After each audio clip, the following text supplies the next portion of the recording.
Et c'est pour ça qu'un jour, je suis venu dans les pieds du Seigneur. Moi, je n'aimais pas les églises. Moi, je ne croyais pas dans les choses de Dieu avant. Mais un jour, je suis arrivé dans l'église et ce jour-là, je me suis dit, je vais adorer aujourd'hui. Et dans l'adoration, j'ai reçu quelque chose. Moi, j'aurais voulu avoir un témoignage comme beaucoup d'hommes de Dieu qui ont vu Jésus-Christ ou ils ont vu une lumière s'apparaître. Mais moi, ce n'était pas comme ça. Moi, vraiment, c'était un jour dans l'adoration, j'ai dit, je vais croire, je vais fermer les yeux pour voir ce qui va se passer. Et ce jour-là, j'ai reçu l'amour de Dieu. Il m'a rempli tellement, m'a rempli, que ce jour-là, j'ai sorti transformé. Ce jour-là, j'ai connu le Dieu de l'amour. Dieu est amour. Et à partir de là, j'ai vu quelque chose de différent que la religion m'avait appris. Et ma vie, elle a commencé à changer à partir de ce jour-là. C'est ce qu'on a reçu aujourd'hui, l'amour de Dieu. Tout ce qu'il nous a donné aujourd'hui, c'est par son amour, par sa grâce, par sa miséricorde. Il a ouvert le ciel aujourd'hui et il a déversé en chacun de nous des choses différentes, cependant leurs besoins de chacun. Mais moi, j'ai reçu énormément pendant cette adoration, qui a senti la présence palpable du Seigneur ce soir-là. Amen. Ça peut durer des heures et des heures, comme on est comme ça. C'est comme la première église. C'était ça, c'est la présence de Dieu, du Saint-Esprit, des gens qui sont vraiment venus pour chercher cette présence. Et moi, quand j'ai reçu ça, un jour, j'ai fermé mes yeux et j'ai senti l'amour de l'Éternel me remplir et me remplir. Et ce soir-là, je ne savais pas prier. Mais j'ai dit à ma femme, viens, on va prier. Et j'ai dit, Seigneur, si c'est ça ton amour, maintenant, ça ne m'importe pas les choses matérielles. Et le lendemain, je me suis levé, je suis allé chercher mon scooter. Il m'avait volé mon scooter à l'époque. Mais l'amour de Jésus-Christ avait rempli mon cœur. Et je ne pouvais plus être pareil. Ce jour-là, l'amour, elle a dépassé tout ce que j'avais connu. J'avais été au manque d'une maman. Je ne pouvais pas aimer les femmes parce que ce que tu n'as pas, tu ne peux pas donner. Mais quand j'ai reçu ça, j'ai appris à aimer ma femme. J'ai appris à aimer mes enfants parce que j'ai reçu de cet amour. L'amour qui dépasse toutes les choses, dépasse tout. Dépasse tout. Et pour ça, ce thème dit, l'amour me fait demeurer. Amen. Et on va à 1 Corinthiens 13, 7, elle dit, elle excuse tout, elle croit tout, elle espère tout, elle supporte tout. L'amour ne périt jamais. Les prophéties prendront fin, les langues cesseront, les connaissances disparaîtront. Car nous connaissons en partie et nous prophétisons en partie. Mais quand ce qui est parfait sera venu, ce qui est partiel disparaîtra. Lorsque j'étais enfant, je parlais comme un enfant. Je pensais comme un enfant, j'ai ressonné comme un enfant. Lorsque je suis devenu homme, j'ai fait disparaître ce qui était de l'enfant. Aujourd'hui, nous voyons au moyen d'un miroir, d'une manière obscure. Mais alors, nous verrons face à face. Aujourd'hui, je connais en partie, mais alors je connaîtrai comme j'étais connu. Maintenant, donc, j'ai 3 choses demeurent, la foi, l'espérance, l'amour. Mais la plus grande de ces choses, c'est l'amour. Quand j'ai lu ce verset, j'ai demandé au Seigneur qui déverse son amour en moi. Tous les jours, je demande, donne-moi ton amour, Seigneur. Déverse ton amour en moi. Parce qu'il y a la chose la plus grande, c'est pour l'éternité. C'est bien la prophétiser. C'est bien les dons, les langues, parler en langue, tout ça. Mais l'amour, c'est incomparable. Parce que son amour, on ne le mérite pas. C'est incompréhensible ce qu'il a fait pour nous. Lui, c'est l'amour. C'est lui qui ne connaît pas l'amour, il ne connaît pas Dieu. C'est pour ça, dès qu'aujourd'hui, il faut qu'on cherche l'amour de Dieu. On cherche à aimer notre frère, notre soeur. Et là, on accomplit toute la loi, tous les commandements. C'est pour ça, la parole de Dieu, elle dit, et l'amour consiste à marcher selon ses commandements. C'est le commandement dans lequel vous devez marcher, comme vous l'avez appris dès le commencement. Alors, c'est quoi l'amour? De marcher dans les commandements. Et c'est quoi le commandement? Marcher dans l'amour, tout simplement. Alors, il faut qu'on commence à chercher l'amour. Je ne sais pas combien de personnes d'ici ont déjà expérimenté l'amour de Dieu. Cette premier amour, combien de personnes d'ici? Tout le monde? Tout le monde va l'amour de Dieu. C'est ce qui nous a fait venir un jour au Seigneur. Cet amour qu'on ne connaissait pas et qu'un jour on a reçu. Et il nous a remplis. Et cet amour, il faut le chercher tous les jours. Tous les jours, il faut chercher cet amour. Il ne faut jamais dire le premier amour, comme on fait avec un homme. Mais cet amour, c'est un amour éternel. Il ne doit jamais diminuer, mais il doit grandir. Qui veut que l'amour pour Jésus-Christ grandisse ce soir? Qui a pris une grande partie aujourd'hui de cet amour, qui a fait grandir ça en lui-même, dans son cœur? Qui fait que son cœur, il brûle pour Jésus-Christ? C'est qui cet amour, il fait qu'il sort et il cherche à prêcher l'amour de Jésus. Amen. C'est quoi que cet amour te fait venir à l'église et que tu prends une chaise, pas pour l'église, mais pour le patron de l'église. Parce que tu n'es pas venu servir l'église, mais tu es venu servir Dieu. Et quand tu penses comme ça, tout change dans ta vie. Parce que des fois, tu te surcharges et tu dis, ah, j'ai fait ça, j'ai fait ci, j'ai fait ça. Mais tu ne fais pas ça pour le pasteur. Tu ne fais pas ça pour que ton frère il te voit ou ta soeur. Tu le fais pour Dieu. Tu es appelé à servir Dieu. Tu n'es pas appelé à servir l'église. Et quand tu as cet amour de servir Dieu, le Dieu de l'œuvre et pas l'œuvre, tout va changer dans ta vie. Parce que tu vas le faire pour amour. À qui? À Dieu. Parce que si tu le fais pour être agréable au pasteur, un jour tu vas dire, mais le pasteur il ne fait pas bien. Et tu vas te charger avec le pasteur et ça va te faire éloigner des choses de Dieu. Parce que des fois, on confond les choses. Des fois, quand quelqu'un à l'église, une soeur, un frère, il te fait mal, tu t'en prends à Dieu, mais il n'a rien à voir. Et tu t'éloignes de Dieu, de l'amour de Dieu. Mais cet amour, il faut qu'il te fasse demeurer en Dieu. Ça veut dire tout ce que tu fais, fais-le pour Jésus-Christ. Si tu sers, fais-le pour Jésus-Christ. Par amour, ce qu'il a fait pour toi. Et moi, quand j'ai reçu cet amour, tout a changé dans ma vie. C'était plus le Dieu qui punissait. C'était plus j'avais plus peur de l'enfer. Mais j'avais un cœur amoureux. Il y avait quelque chose en moi qui avait changé. Et là, j'avais cette soif de grandir. Et de dire, il faut que je lise qu'est-ce qu'il a papa pour moi. Comme sa femme, elle envoie une petite lettre à son mari. La même chose. Les psaumes de David. Oh papa, tu es bon. Ah, qu'est-ce que tu as pour moi aujourd'hui? Ah, cette relation d'amour avec le Seigneur. C'est pas de dire, bon papa, je vais lire. Mais non. C'est le premier amour. C'est le premier amour qui te fait te lever et lire la parole de Dieu et d'écouter les desseins de Dieu. Et pour ça, je vais vous parler un petit peu de Jean, l'apôtre aimé. Qui connaît? Qui disait que lui, c'était l'apôtre aimé? Qui lui disait? Non, lui-même. Moi, le disciple aimé. Mais moi, aujourd'hui, moi, Carlos, je suis le disciple aimé parce que je sens son amour. Je n'ai pas besoin que Jésus-Christ vienne me dire je t'aime mon fils. Non, moi je sais que lui il m'aime parce qu'il me le fait sentir. Et Jean, il le savait très bien. Il était convaincu de ça parce qu'il disait moi le disciple aimé. Oh le disciple aimé en parlant de lui-même. Et c'est comme ça que il faut que tu commences à te voir devant Jésus-Christ. Comme sa fille aimée, comme son fils aimé, parce que vraiment il t'aime.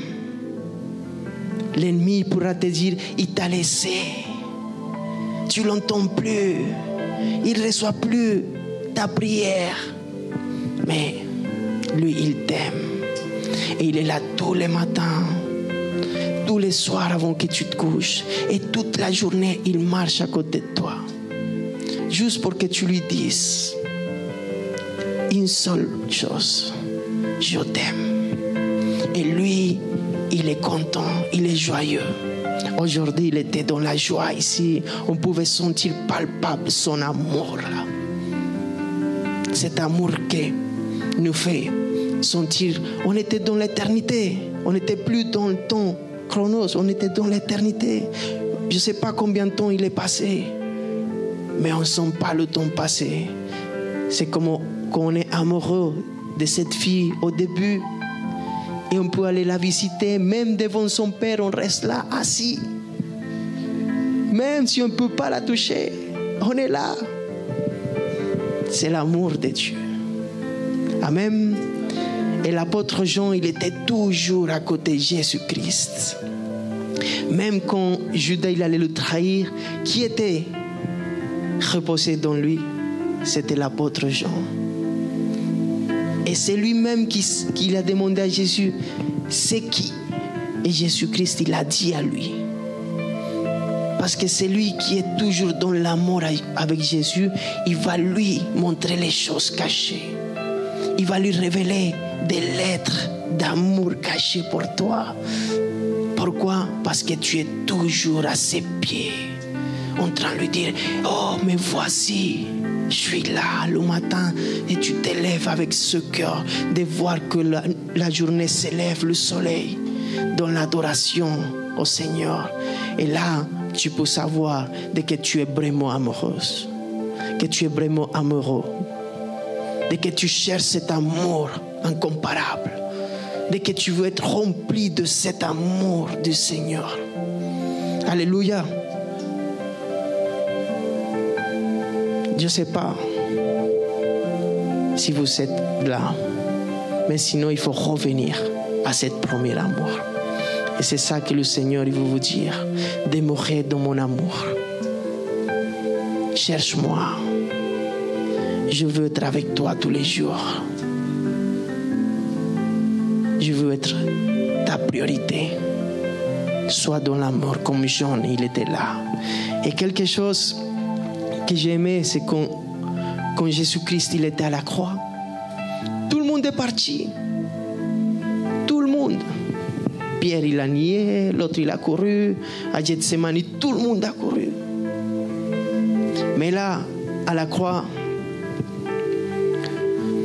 Jean chapitre 19 verset 26 dit, Jésus voyant sa mère et auprès d'elle le disciple qu'il aimait, dit à sa mère, femme, voilà ton fils. Puis il dit au disciple, voilà ta mère. Et dès ce moment, le disciple l'a pris chez lui. Waouh, c'est énorme. Le disciple qui l'aimait, il a pris la maman qui a vu grandir Jésus-Christ, l'alpha et l'oméga, le roi des rois. Waouh, il est parti avec la maman. Comme toute maman, même cette maman, là, il parle Carlos, hein? C'est pas dans la Bible. Comme toute maman, même si elle savait où allait son fils, mais quand même, elle a dû avoir cette tristesse de le voir à la croix, de le voir déverser tout son sang, de souffrir, d'être puni de cette manière. Parce qu'elle était là jusqu'à la fin, jusqu'à qu'il a rendu son esprit. Et partir avec Jean à la maison et s'asseoir avec Jean et lui dire, tu sais, mon fils quand il était petit, il était par là et par là. Jean, il a eu le droit même de savoir comment Jésus il s'émouvait quand il était petit, qu'est-ce qu'il faisait, où il allait avec José, l'aider pour travailler. Toutes ces choses-là, sa mère, il a dû raconter après d'avoir passé tout ce qu'ils sont passés. Parce que Jean, il a fait quoi? Il a demeuré. Il a demeuré jusqu'à la fin, jusqu'à la croix, il a demeuré. Parce que l'amour, il a fait demeurer. Et c'est pour ça qu'aujourd'hui, je te dis, cet amour, c'est l'amour qui te fait demeurer en Christ. C'est l'amour qui te fait tenir les épreuves, les procès. C'est cet amour. Si tu n'as pas l'amour avec Dieu et que tu le sers par crainte ou parce que tu as vu que c'était vrai et que qu'il y avait de la logique, du raisonnement, tu vas lâcher. Tu vas courir comme les autres apôtres. Mais Jean, le disciple aimé, il est resté jusqu'à la fin. Parce que cet amour, il l'a fait demeurer.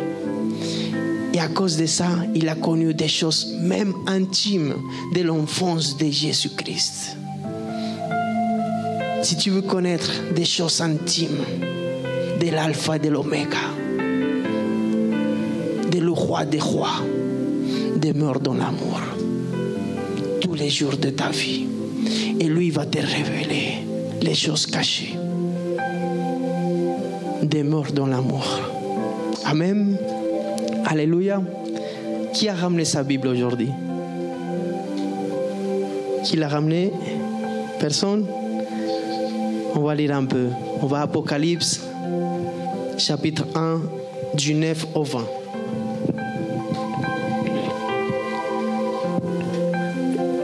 Et la parole déclare: moi, Jean, votre frère, et qui est part avec vous à la tribulation et au royaume, à la persévérance en Jésus. Je vous dis de suivre parce que comme je ne lis pas trop bien, alors comme ça vous suivez dans votre Bible. En Jésus. J'étais dans l'île appelée Patmos. À cause de quoi? De la parole de Dieu et du témoignage de Jésus-Christ. Jean, il était dans une île appelée Patmos. Il n'était pas là parce que lui, il était un délinquant. Il n'était pas là parce que lui, il était un trafiquant. Il n'était pas là parce que lui, il avait fait quelque chose de mauvais. Mais non, il était là à cause de quoi? À cause de la parole de Dieu et du témoignage de Jésus. Waouh! Beaucoup d'entre nous, on se plaint parce qu'on a fait nos fautes. Et on dit pourquoi on est là? Pourquoi on peut traverser pour ça? Oh, des fois Dieu nous a mis, mais on n'arrive pas. Et on se plaint. Là, Jean, il est dans l'île de Patmos. On ne sait pas avec qui il était enfermé. Combien de délinquants, violeurs, des gens mauvais. Et lui, il n'avait rien fait. Il était là à cause de la parole de Dieu et du témoignage de Jésus-Christ. Et après, la parole dit: j'ai fui ravi en esprit au jour du Seigneur. Alors là, il était à Patmos, pas parce qu'il a été mauvais, juste parce qu'il avait prêché l'évangile de Jésus-Christ, parce qu'il a témoigné de Jésus. Mais en plus de ça, il a été ravi en esprit au jour du Seigneur. Il était comment? Dans l'esprit. Il était en prison, mais lui, il était dans l'esprit. Toi, tu es libre, mais tu es vraiment dans l'esprit. Tu es là. Tu n'es pas dans une prison, mais tu es vraiment libre. Lui, il était dans cette prison avec des gens mauvais parce qu'il était innocent à cause de la parole de Dieu. Et il était ravi dans l'esprit, dans le jour du Seigneur. Tout ça pourquoi? Parce que l'amour l'a fait demeurer. Son amour avec Jésus l'a fait tenir. L'amour qu'il avait pour Jésus-Christ. Il avait la patience, les fruits du Saint-Esprit. Il avait la meilleure chose, l'amour. Le disciple aimé. Et Dieu, il te demande de demeurer dans son amour. Je ne sais pas dans quel procès tu es, par où tu passes, par quelle épreuve. Mais c'est là que tu sois. Il faut que tu sois dans l'état de l'esprit. Que tu cherches l'amour de Dieu. Il était dans l'île de Patmos. Là où les hommes, ils tombent en dépression. Là où les hommes, ils peuvent se suicider. Là où les hommes, ils se sont maudits. Là où les hommes, ils se sont pauvres, ils sont rien. Là où les hommes, ils sont pas libres. Mais lui, il avait la joie. Il avait l'amour du Seigneur. Il était libre dans l'esprit. Toi aujourd'hui, comment tu te sens? Tu te sens dans l'amour de Jésus-Christ? J'ai pas entendu un alléluia. Alléluia, amen. Tu te sens libre ce soir? Tu te sens libre ce soir? Lève ta main et dis Seigneur, déverse ton amour. Je veux demeurer dans ton amour. Alléluia. Et j'entendis derrière moi une voix forte, comme le son d'une trompette qui descend. Ce que tu vois, écris-le dans un livre et envoie-le aux 7 églises, à Éphèse, à Smyrne, à Pergame, à Thyatire, à Sardes, à Philadelphie, à Laodicée. Je me tournerai pour connaître quelle était la voix. Je me tournai pour connaître quelle était la voix qui me parlait. Et après m'être retourné, j'ai vu 7 chandeliers d'or. Et au milieu de 7 chandeliers, quelqu'un qui ressemblait à un fils d'homme, vêtu d'une longue robe et ayant une ceinture d'or sur la poitrine. Vous suivez dans la Bible? Sa tête et ses cheveux étaient comment? Blonds, comme de la laine blanche, comme de la neige. Ses yeux étaient comme une flamme-feu. Ses pieds étant semblables à de l'airain ardent, comme s'il a eu été embrassé dans une fournaise. Et sa voix était comme le bruit des grandes eaux. Il avait dans sa main droite 7 étoiles, de sa bouche sortant une épée aiguë, à 2 tranchants. Et son visage était comme le soleil lorsqu'il brille dans sa force. Quand je le vis, j'ai tombé à ses pieds comme mort. Il posa sur moi sa main droite en disant, ne crains point. Je suis le premier et le dernier.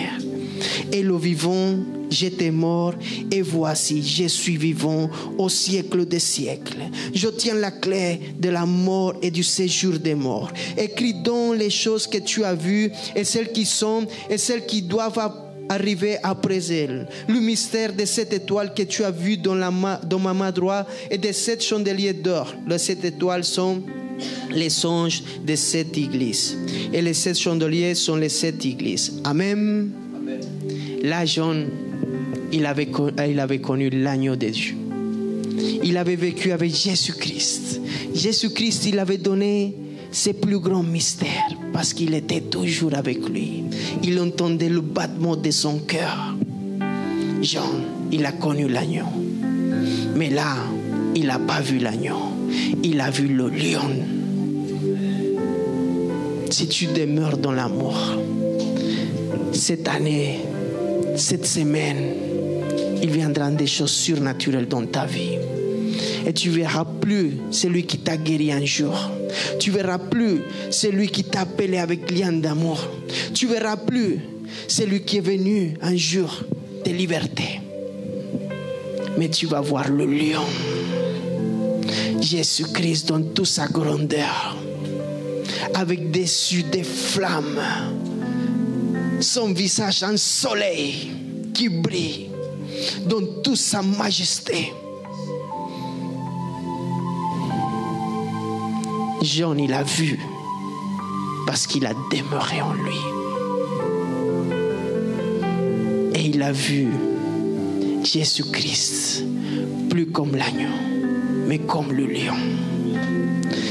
Et aujourd'hui, dans ta vie, tu vas voir le lion qui rugisse dans ta vie.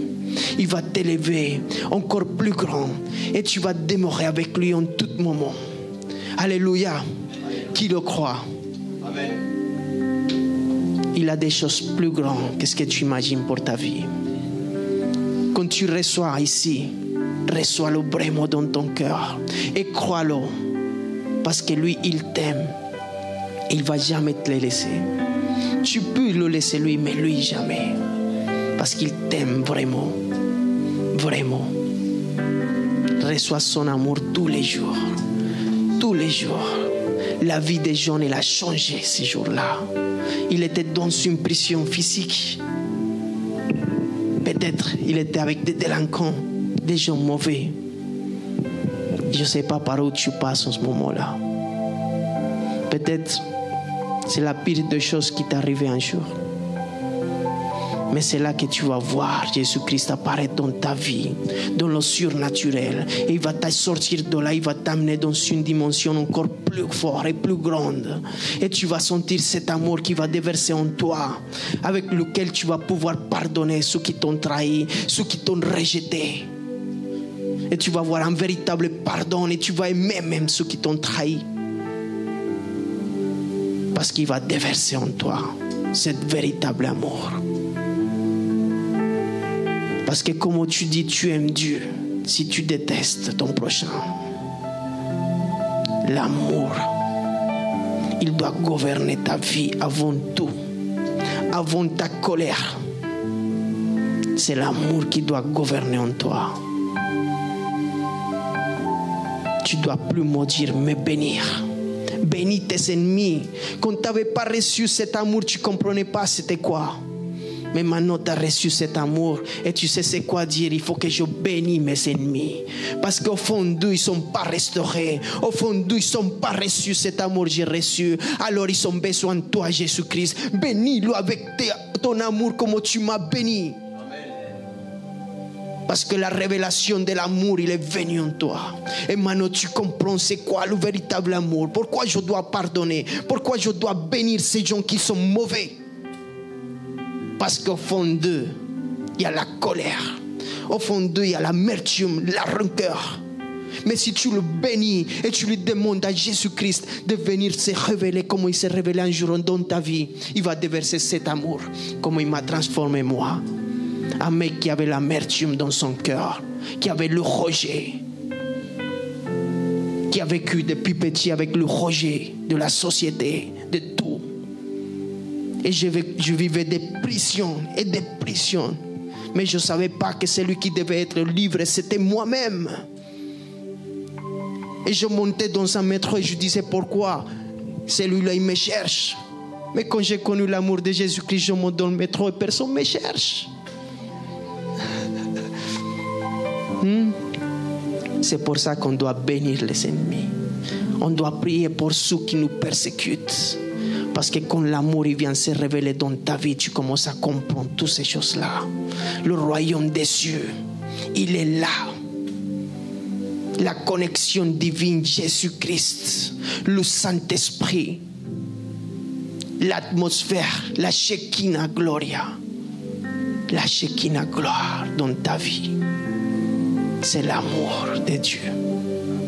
Amen. J'écris Apocalypse chapitre 2 à partir du 1. J'écris à l'ange de l'église d'Éphèse. Voici ce qui dit celui qui tient les 7 étoiles dans sa main droite. Celui qui marche au milieu des 7 chandeliers d'or. Je connais tes œuvres, ton travail, ta persévérance. Je sais que tu ne peux supporter les méchants, que tu as éprouvé ceux qui se disent apôtres et qui ne le sont pas, et que tu les as trouvés menteurs, et que tu as de la persévérance, que tu as souffert à cause de mon nom, dit le Seigneur, et que tu n'étais point lassé. Mais ce que j'ai contre toi, c'est que tu as abandonné ton premier amour. Souviens-toi donc d'où tu es tombé. Repens-toi et pratique tes premières œuvres. Sinon, je viendrai à toi et j'ôterai ton chandelier de sa place, à moins que tu ne te repentes. À brûler. Je peux donner toutes mes biens, mais si je n'ai pas d'amour, ça ne sert à rien. Là, il parle à cette église, il dit, je vois ta persévérance. Waouh! Quelqu'un qui persévère, tout le monde dit Alléluia. Non? Quelqu'un qui travaille pour l'offre, tout le monde dit Alléluia. Quelqu'un qui souffre au nom de Jésus-Christ, tout le monde dit Alléluia. Mais Jésus l'a dit, mais le premier amour, tu l'as abandonné. Ça ne sert à rien si tu te fatigues dans l'œuvre. Ça ne sert à rien que tu prêches et tu prêches. Ça ne sert à rien que tu sors et tu te fatigues à cause de Jésus si tu as abandonné ce premier amour. Il a dit, j'ôterai le chandelier. Le chandelier, c'est la flamme, c'est le Saint-Esprit. Tu imagines qu'est-ce qu'on fait nous sans le Saint-Esprit? Ça ne sert à rien. Le Seigneur Jésus même, il a paru en forme de lion. À Jean, il a dit, dis-leur à mon peuple, à mon église, qui revienne à son premier amour. Dis à mon église qu'il cherche ma face. Dis à mon église aujourd'hui qu'il cherche cet amour pour lequel un jour tu es venu au pied de Jésus-Christ. Le premier amour. C'est lui qui a la flemme, la paresse, et qu'il ne supporte pas cette sœur, qu'il ne supporte pas ses frères, qui parle de son prochain. C'est parce qu'il a perdu son premier amour. Parce que c'est lui qui a vraiment cet amour, ce premier amour de Jésus-Christ. Il s'élève, il est jamais fatigué. Même s'il a travaillé dur toute sa journée et qu'il a senti cette oppression, parce qu'il y a une oppression qui vient du monde, parce qu'on vit dans le monde, mais il y a quand même une oppression, même si on est en Jésus. Il y a cette oppression. Mais même avec cette oppression, tu dis, j'y vais à l'église. Waouh, il faut que je fasse ça, il faut que je prêche l'évangile, je sors de chez moi, il faut que je voie une âme et je l'explique ça, ce que je sens dans mon cœur. Pourquoi je suis amoureux? Et les gens te disent, pourquoi tu as cette ferveur? Je ne sais pas. Il y a quelque chose dans mon cœur qui s'est allumé. Et c'est à cause du chandelier. Ne perds pas le chandelier. Ne laisse pas que Dieu va un jour ôter ce chandelier par ta paresse. Parce que ça fait plus d'un mois que tu ne vas pas au pied de Jésus. Parce que les choses du monde, ils t'ont pris, tu es fatigué. Et tu te couches tard et tu regardes Facebook 12 heures, Instagram. Et après tu dis, je suis fatigué. Et tu dis, Seigneur, je suis fatigué. Et le matin, tu te lèves et tu dis, oh. Et tu te couches comme ça, mais pour dormir, pas pour être à les pieds de Jésus. Pourquoi? Parce que tu as perdu le premier amour. Reviens, te dis aujourd'hui. Il parle à cette église ce soir. Il parle à cette église. Ça peut arriver à n'importe qui. Ce n'est pas une question que plus ou moins, non. L'amour, on doit le garder, on doit le chercher, on doit lui donner une grande valeur à cet amour. Force-toi demain. Force-toi ce soir. Il y a quelque chose qu'il dit à la fin. Il dit, souviens-toi donc d'où tu es tombé.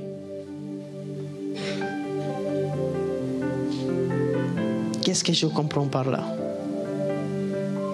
Pourquoi tu as perdu cet amour? Souviens-toi. Pourquoi tu as arrêté de te lever très tôt le matin? Pourquoi tu as arrêté de rentrer dans le lieu très saint? Souviens-toi d'où tu es tombé. Ah, je me rappelle que quand j'ai commencé à regarder Facebook 1 heure, on lève l'eau. Il y a des choses qui nous font mal, qui nous séparent de Dieu. Ce n'est pas une question qu'on soit plus ou moins pécheur, non. C'est une question de savoir, de chercher pourquoi je mets une distance avec Abba. C'est tout. Ce n'est pas une question, je suis plus pécheur parce que je regarde Instagram et je commence à voir la vie. Non, ça te fait du mal. Enlève-le et reviens à ce premier amour. Souviens-toi d'où tu es tombé. À cause de qui? À cause de quoi? Quelle amitié te sépare? Il t'éloigne. Il te ramène dans des choses que tu ne dois pas. Ne va pas à l'église. Viens avec moi. Souviens-toi d'où tu es tombé, te dit le Seigneur ce soir-là. Réfléchis bien, c'est quoi qui met une distance entre toi et papa? Et commence à être sage. Ne te culpabilise plus. Parce que ça, c'est pas de Dieu. Mais dis, c'est ça qui me fait mal. Ah, ça me prend trop du temps. Ça me fatigue la nuit. La nuit, je commence à regarder je sais pas, la 6, la 1. Et je m'endors en regardant la télé. On lève la télé. Et va dans les pieds de Jésus. Netflix. Oh! Je veux arrêter au premier chapitre et je continue. Arrête Netflix. C'est mieux, papa. C'est mieux le premier amour. Aujourd'hui, on a goûté la présence, la Shekinah gloire ici. À qui il a fait du bien ça dans son cœur? À moi. Et ça me dit, il faut que je revienne à cet amour. Il faut que je cherche encore. Et il faut que je sache c'est quoi qui m'a fait tomber. Cet homme qui t'a fait tomber, cette femme qui t'éloigne, ce truc qui te prend du temps. Éloigne-toi et rapproche-toi du papa. Ceux qui t'éloignent du papa, éloigne-toi de ça pour que tu te rapproches encore du papa, de cet amour. Amen. Et qu'est-ce qu'il dit après alors? C'est qui a la Bible? Personne? Dit, réponds-toi et pratique quoi? Qui a la Bible ce soir? Qui peut m'aider? Réponds-toi et pratique tes premières œuvres. Waouh! Pratique tes premières œuvres. Quand on a le feu du Saint-Esprit, cet amour en nous, ces offres que tu faisais, rappelle-toi. Mais d'abord, il faut que tu te repens. C'est repentir, c'est pas se culpabiliser. C'est dire ce qu'on a dit tout à l'heure. Ça m'éloigne, j'enlève. Ça me fait mal, j'arrête. Et recommencer à revenir dans les pieds de Jésus-Christ. Qui va encore essayer demain de revenir dans les pieds, dans le premier amour de Jésus-Christ? Ce n'est pas une question de servir. On a vu que cette église, elle servait, elle persévérait, elle avait du sel, mais elle n'avait pas le premier amour. Et on ne va pas se voler la face. On a cette sel, on prêche, on fait beaucoup de choses pour le Seigneur. Cette église, il faisait tout ça. Elle allait, elle disait à les faux hommes de Dieu, il disait, toi, tu n'es pas de Dieu. Et il avait un sel avec les choses de Dieu. Et il disait qu'il souffrait, il souffrait même par le nom de Jésus. Waouh, quand même. Mais il a dit, ton premier amour, il est où? Et moi, je suis où? Tu serves l'œuvre, mais moi, c'est à moi qu'il faut venir voir, te dit le Seigneur. Et après, tu sers l'œuvre. Mais tu ne peux pas laisser à part le boss pour aller servir l'œuvre. Non. C'est d'abord le patron, le boss, le roi des rois, la majesté, l'alpha et l'oméga, le premier et le dernier. Il viendra te voir dans toute sa gloire, comme le lion, comme il a apparu à Jean. Amen. Alléluia. Alors, qu'est-ce qu'il faut faire? Qu'est-ce qu'il faut qu'on fasse qui va m'aider à prêcher? Qu'est-ce qu'il faut qu'on fasse? C'est rappeler d'où on est tombé. Après, c'est repentir. Et après,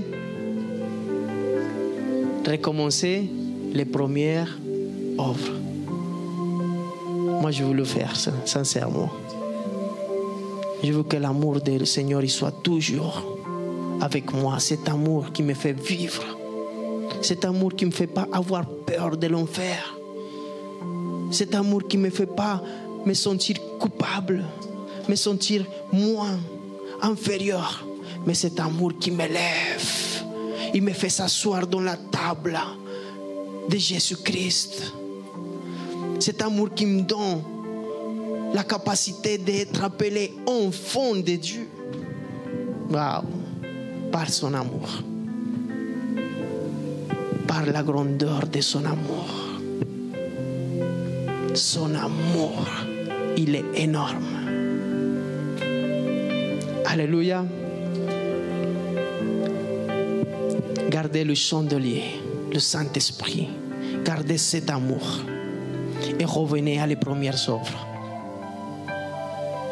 Cherchez-lui d'abord que aller chercher, aller servir l'œuvre. Beaucoup d'entre nous, on le fait. Beaucoup d'entre nous, on se fatigue dans l'œuvre. Mais pourquoi on se fatigue? Pourquoi ça devient une routine? Pourquoi des fois on n'a pas cette capacité, cette force? Parce qu'on n'a pas cherché d'abord celui qui nous donne la capacité d'aller faire l'œuvre de Jésus-Christ. Cherche d'abord Dieu avec toute ton âme, avec tout ton esprit, avec tout ton amour, avec toutes tes pensées. Que ça soit lui. Est-ce que tu parles? Que de ta bouche elle sort ce que tu as dans ton cœur. Jésus-Christ. Amen. Merci Seigneur. Gloire à Dieu. J'espère que cette prédication t'a édifié. La Bible dit dans la lettre aux Romains au chapitre 10 verset 9 que si tu reconnais publiquement que Jésus est le Seigneur et que Dieu l'a ressuscité d'entre les morts, alors tu seras sauvé. Je t'invite à faire cette prière avec moi afin de recevoir la vie éternelle. Là où tu es, tu peux fermer tes yeux et dire « Seigneur Jésus-Christ, je t'ouvre mon cœur. Je reconnais mon péché devant toi. Je te remercie d'avoir porté, Seigneur, toutes mes fautes à la croix et de m'avoir offert la vie éternelle. Je crois que tu es le Fils de Dieu, que tu es mon Seigneur et mon Sauveur. Je reçois ton Saint-Esprit aujourd'hui. Je pardonne toutes les personnes qui m'ont fait du mal dans ma vie, Seigneur. Et j'accepte ton amour au nom de Jésus. Amen. Je peux également venir le lundi et jeudi à 19h30 à notre église Jésus mon refuge ou bien les cultes au samedi à 18h à Paris, 76 rue Pierre Soulier, 75 020 métro Porte des Lilas. Que Dieu te bénisse.